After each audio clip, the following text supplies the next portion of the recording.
Okay હા તો okay એમ થઈ છે ને એક એક પકડી રાખો બધા કાગળ આપી દો બધાને હાથમાં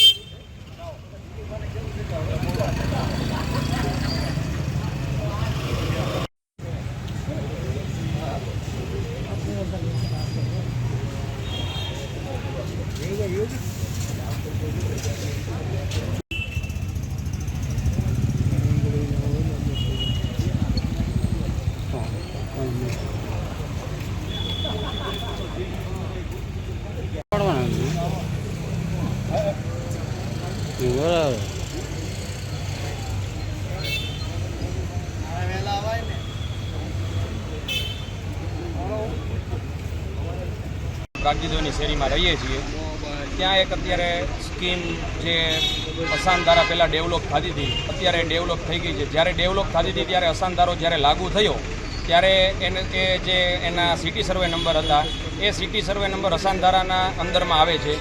એ અસાનધારાની અંદરમાં આવે છે છતાં પણ એ લોકો અત્યારે વગર કમ્પ્લીશન વગર રહેવા આવી ગયા છે, દસ્તાવેજ વગર રહેવા આવી ગયા છે.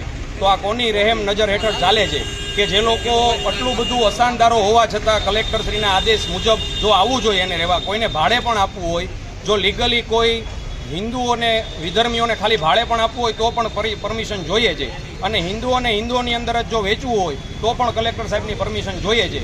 તો આ તો લોકો જે સિટી સર્વે નંબર આવે છે અસાનધારાની અંદર એ લોકો ત્યાં રહેવા આવી ગયા છે.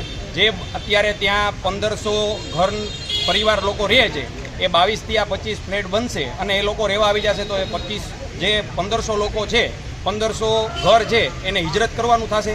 તો આ કોના રહેમ નજર હેઠળ ચાલે છે એની માટે થઈ અને અમે બધા રહેવાસીઓ છીએ એ કલેક્ટરશ્રીને આવેદનપત્ર દેવા માટે આવ્યા છીએ.